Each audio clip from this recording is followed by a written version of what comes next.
Hey, good morning. It's Patricia Murphy. It's Tuesday. This is Seattle Now. Thanks to new legislation, police officers in Washington are now required by law to de-escalate situations whenever possible. The idea is to stop interactions from getting dangerous before police resort to force. In a minute, KUOW's Amy Radil tells us how one local police department has reduced use of force among officers, including through de-escalation. But first, let's get you caught up. Mayor Durkin says shootouts that broke out around the city in the last 2 days are unacceptable and not just a Seattle problem. This weekend delivered a sober reminder that Seattle is not immune from gun violence. This is a national crisis. There have been 2 arrests linked to one of those shootings. The prosecuting attorney's office says nearly 200 people have been victims of gun violence in King County so far this year. Still no change in the mask guidance from the CDC, but 7 more Western Washington counties aren't waiting. They're asking residents to wear masks indoors in public spaces, whether they're vaccinated or not. Health officials from Pierce, Snohomish, Kitsap, Clallam, Jefferson, San Juan, and Grays Harbor County said yesterday masking up will help slow down the fast-spreading Delta variant, and getting vaccinated will help most of all. King County made the same call last week. And in mystical news, a wizard-themed bar in Ballard is finally opening its doors after the pandemic delayed its launch. The Splintered Wand offers potions, also known as interactive cocktails. The restaurant and bar are complemented by a custom wand shop, only in Ballard. The bar's owners tell the My Ballard blog they're hoping to open by the end of the month. Police departments are under a lot of pressure to rethink their relationship with the communities they serve. In Tukwila, the department is trying to lower the number of times police officers use force, whether that means using their weapon or physically overpowering someone to put them in handcuffs. They're using tools like de-escalation training and bringing community members inside the department. So far, it seems to be working. Police use of force in Tukwila has dropped every year since 2016. It's now down nearly 80%. KUOW reporter Amy Radil is here to tell us what the Tukwila police are doing differently. Hey, Amy. Good to talk to you. You too, thanks. So I want to start with a story you heard from Tukwila Detective James Thompson. In it, he responded to a call that a man was outside his ex-girlfriend's house and he had a knife. He and a few other officers arrived, stopped down the street, but instead of trying to yell down the street, he got the guy's phone number and instead he took a different approach. Called him on the phone, started talking with him, and I really wanted to hear what it was that he had to say, what got us here.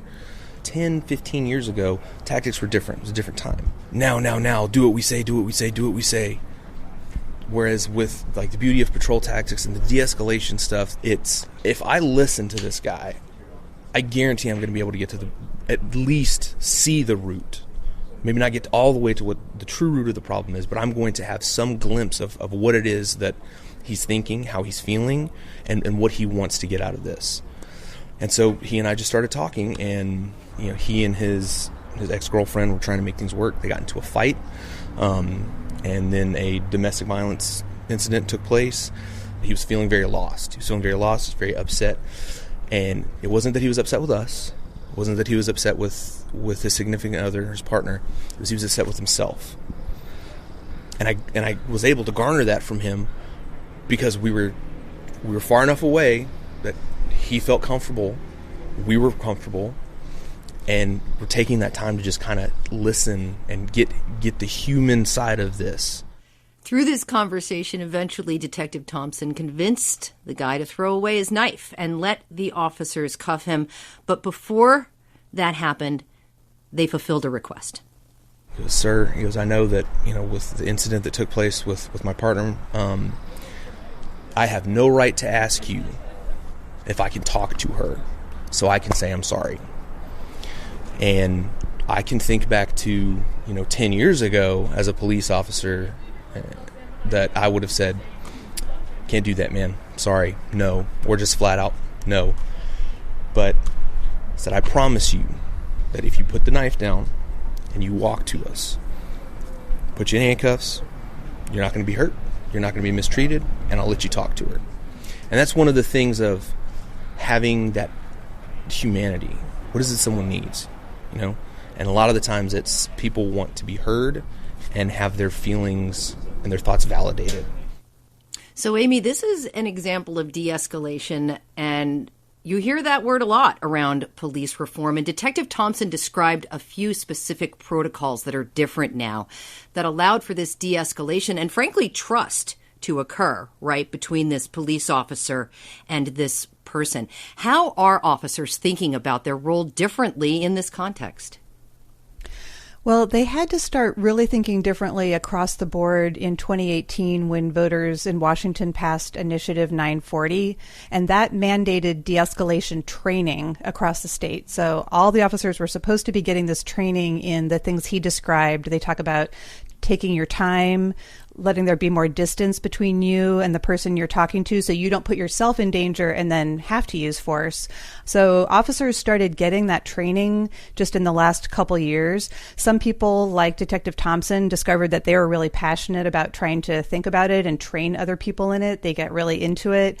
What's happened now is we have a new state law that passed this spring that just took effect this weekend. July 25th was the effective date. And now officers are being mandated to de-escalate whenever possible and to use minimal force. So they are having a much more forceful mandate now that it's not just the people who like it, like Detective Thompson. It's like they all need to be doing these things. And Amy, it's in everybody's best interest in these situations to end things as humanely as possible. And it can't be easy for police officers to flip this script. And I think the pushback is the time, right? Because we're hearing that police departments are short-staffed right now. They've lost people. Handling this call this way took a lot more time than if they had just pulled up and, somehow forcefully taken him into custody, never listened, never tried to get to the root cause. And that's going to, continue to be the pushback that, we're all going to need to be watching to see our officers able to do these things. And it really takes creativity. Creative thinking.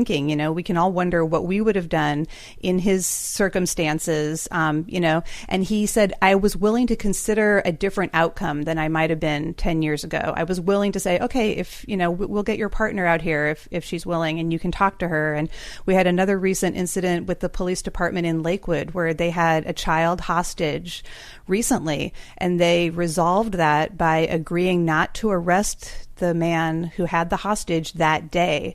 And I have to think that years ago, that wouldn't have been a possible resolution. That wouldn't have been an outcome that police, were willing to accept. So, we're kind of seeing some new ways of addressing these situations where at least initially, everyone's safe at the end of them.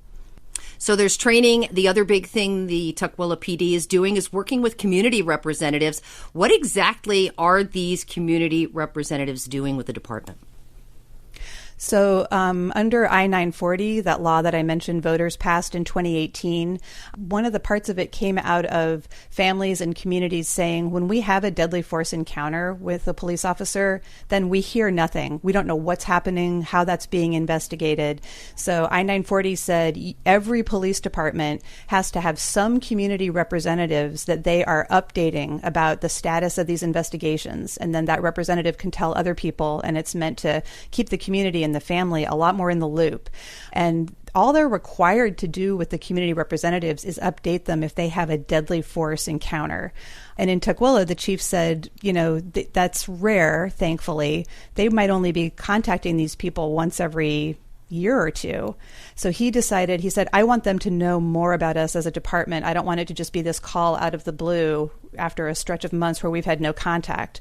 So they decided to have their community representatives sit in and watch every use of force and look at all the reporting and all the video.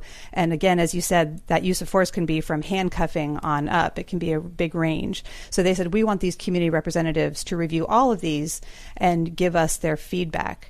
One of Tukwila's community representatives is Sean Good. He's the director of Choose 180, and he advocates for keeping young people out of the court and prison system and supporting them in other ways. And he told me that being part of those use of force reviews was, to him, a chance to see policing often done really well and sometimes done really poorly.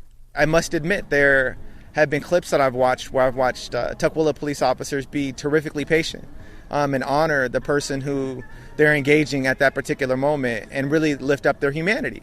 And then I've watched other clips where I'm wondering why police are engaged in the first place, particularly clips when it's involving shoplifting and you have multiple officers showing up on scene and then tackling somebody in the middle of a street who may have stolen something that costs far less than the hour spent on manpower to show up at that moment to criminalize someone who's living in poverty and committing a crime of poverty. You know, Amy, clearly this is an attempt at transparency, even though it's mandated by the legislature. But where does it go from there? What kind of traction or leverage do these community representatives actually have in these scenarios? My understanding is that their role is advisory, so they are able to ask questions and give feedback.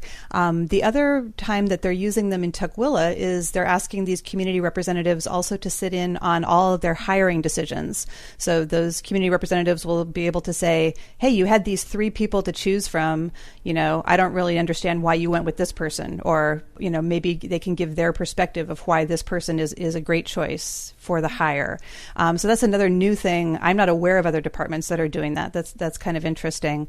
Hopefully it can bring just, you know, sunlight as far as if they say, hey, I really object to this use of force, that will get recorded in a report and it goes to the city council. So it should be, you know, it should be more widely known if these community representatives are seeing issues that they're concerned about. I wonder if these reforms could be applied to other cities like Seattle.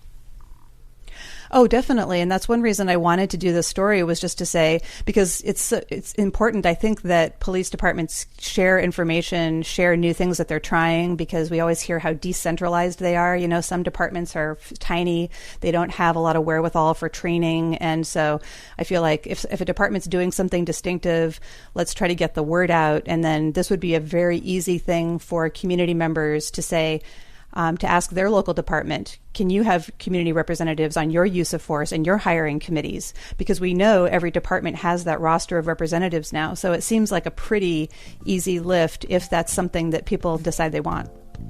KUOW's Amy Radil, really appreciate your reporting. Thank you.